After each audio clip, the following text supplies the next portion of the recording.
नमस्कार दोस्तों, मैं सीमा एक बार फिर हाजिर हूँ तुम्हारे अपने चैनल सुनील श्रीवास्तव डरावनी हिंदी स्टोरी पर, जहाँ हर रात डर की नई दास्तान सुनाई जाती है। तो अगर अभी तक सब्सक्राइब नहीं किया है तो जरूर कर लो, क्योंकि अगली कहानी तुम्हारी नींदें उड़ा सकती है। तो सुनो, ये कहानी है उस हवेली की जो घने जंगल के बीचों बीच अकेली खड़ी है। कितनी पुरानी है ये कोई नहीं जानता, लेकिन लोग कहते हैं जो एक बार उसके अंदर गया वापस कभी नहीं आया। रात के समय जब पूरा जंगल सिहरता है, पेड़ों की डालियां सरसराती है और दूर किसी नामालूम जानवर की चीख सुनाई देती है, उस हवेली के अंदर एक औरत चलती है, सफेद साड़ी में, बाल बिखरे हुए, पैरों में चूड़ियों की मध्यम सी आवाज रामू लग रहा था। वही जो रोज जंगल में लकड़ी काटता था।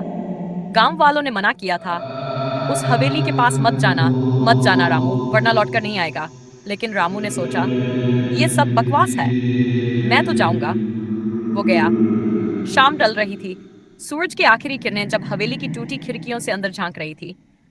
रामू का पैर दरवाजे के अंदर पड़ा और तभी छन, चूड़ियों की आवाज। रामू रुक गया, पीछे देखा, कोई नहीं, लेकिन हवेली के अंदर से कोई औरत गुनगुना रही थी, बहुत धीमे, जैसे किसी पुरानी लोरी के सुर।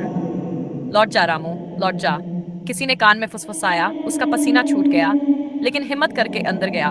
अंदर सन्नाटा था, पुरानी दीवारें, टूटी तस्वीरें, जाले और एक बड़ा सा आईना जिसमें धुंधला अक्स दिख रहा था।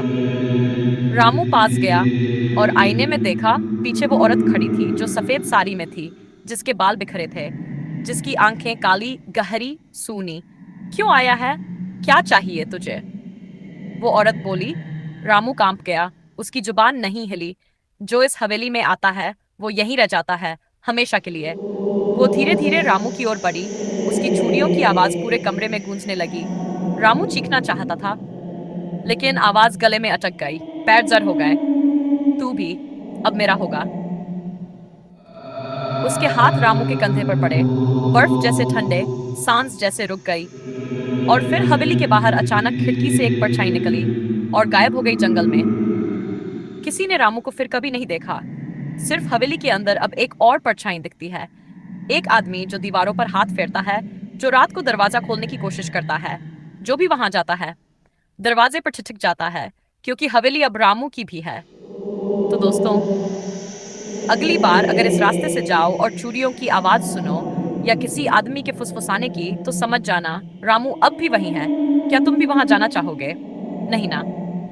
तो जल्दी से चैनल सब्सक्राइब कर लो, क्योंकि ऐसी और डरावनी कहानियां मैं तुम्हारे लिए लाती रहूंगी। मिलती हूँ अगली बार एक और डर के सफर में। तब तक के लिए अलविदा।